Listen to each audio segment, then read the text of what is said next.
హన్మకొండ రామ్నగర్లో దారుణం జరిగింది. Degree విద్యార్థిపై petrol పోసి నిప్పంటించాడు దుండగుడు. కళాశాలకు వెళుతున్న విద్యార్థిపై నడి రోడ్డు మీద పెట్రోల్ పోశాడు. విద్యార్థికి తీవ్ర గాయాలయ్యాయి. దీంతో ఆసుపత్రికి తరలించారు.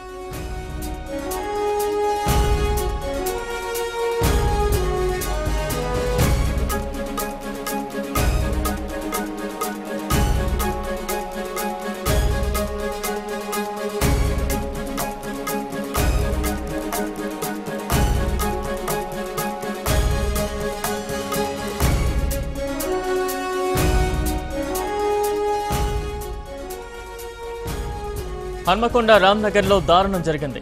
డిగ్రీ విద్యార్థిపై పెట్రోల్ పోసి నిప్పంటించాడు దుండగుడు. కళాశాలకు వెళుతున్న విద్యార్థిపై నడి రోడ్డు మీద పెట్రోల్ పోశాడు. విద్యార్థికి తీవ్ర గాయాలయ్యాయి. దీంతో ఆసుపత్రికి తరలించారు. ఈ ఘోర ఘటనకు సంబంధించి మరింత అప్డేట్స్ మా ప్రతినిధి శ్రీకాంత్ అందిస్తారు. శ్రీకాంత్, ఈ ఘటనకు సంబంధించి ఎలాంటి అప్డేట్స్ ఉన్నాయి? ప్రస్తుతం విద్యార్థి ఆరోగ్య పరిస్థితి ఏ రకంగా ఉంది? Good morning Balaram. వరంగల్ జిల్లాలో దారుణం చోటేసుకుంది. తన ప్రేమ నిరాకరించనే కారణంతో ఉన్మాది రెచ్చిపోయాడు. తోటి విద్యార్థి ఉన్నటువంటి ఒక రవలి పైన కూడా ఒక ఉన్మాది అయినటువంటి అవినాష్ కూడా ఈ రోజు ఉదయం 8:30 ప్రాంతంలో కూడా వాగ్దేవి కాలేజ్ ఎదురుగా ఉన్నటువంటి కాలేజ్ గేట్ దగ్గర కూడా అతను పెట్రోల్ పోసి ఆ యొక్క దాడికి పాల్పడ్డారు. దీంతో పాటు ఆ యొక్క విద్యార్థిని కూడా తీవ్ర గాయాలతో పాటు స్థానికంగా ఉన్నటువంటి ఎంజిఎం ఆసుపత్రికి తరలించారు. దీంతో అక్కడ ఉన్నటువంటి వైద్యులు మాత్రం ఇప్పటికైతే తన పరిస్థితి విషమంగా ఉందని చెప్తున్నారు. ఇప్పటికీ 80% కాలేదని చెప్పి పరిస్థితి ఇప్పటికీ కనిపిస్తుంది.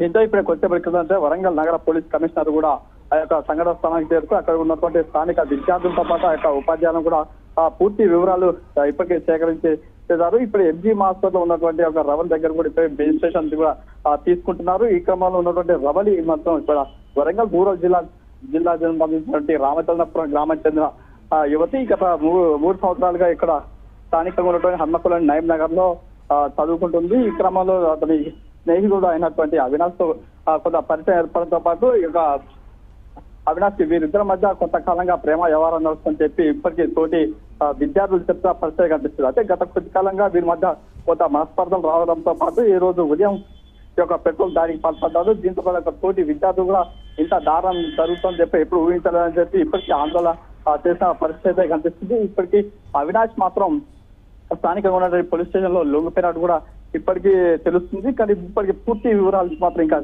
తెలియాల్సింది. ఇప్పటికే దీంతో పాటు ఇక్కడ రవలి మాత్రం ఈ రోజు జరిగినటువంటి దాడిలో పూర్తిగా 80% పైగా ఈ యొక్క దాడిలో పాల్గొనడంతో పాటు ఆ పరిస్థితి పూర్తి విషమంగా మారింది బలరాం. అయితే శ్రీకాంత్, ఈ ఘటనకు సంబంధించి పోలీసుల విచారణ ఏ రకంగా సాగుతోంది? మరోవైపు ఈ దుండగుడు దాడికి సంబంధించి విద్యార్థి తల్లిదండ్రులు ఏ రకమైనటువంటి వాదన వినిపిస్తున్నారు? ఇప్పుడు స్థానికంగా ఉన్నటువంటి తోటి విద్యార్థులు కానీ వారి యొక్క అధ్యాపకులు మాత్రం ఇప్పటికీ తీవ్రంగా దీన్ని ఖండిస్తున్నారు. ఇప్పటికైతే ప్రస్తుతానికైతే వారి యొక్క బంధువులు కానీ వారి యొక్క తల్లిదండ్రులు మాత్రం ఇప్పటికీ ఇంకా చేరుకోలేదు. అంటే ఈ యొక్క వరంగల్ నగరానికి కొంచెం దూరంలో ఉన్నటువంటి కొంచెం దూరం కావడంతో ఇప్పటికి మాత్రం బంధువులు అయితే ఇప్పటికైతే చేరుకోలేదు. ఇప్పటికైతే ఆ యొక్క ఎంజిఎం హాస్పిటల్ తరలించడం మాత్రం కొంతమంది మాత్రం ఆర్తనాలతో ఇప్పటికీ ఈ యొక్క ఉన్మాది మాత్రం కఠినంగా శిక్షించాలని ఇప్పటికీ కోరుతున్నారు బలరాం.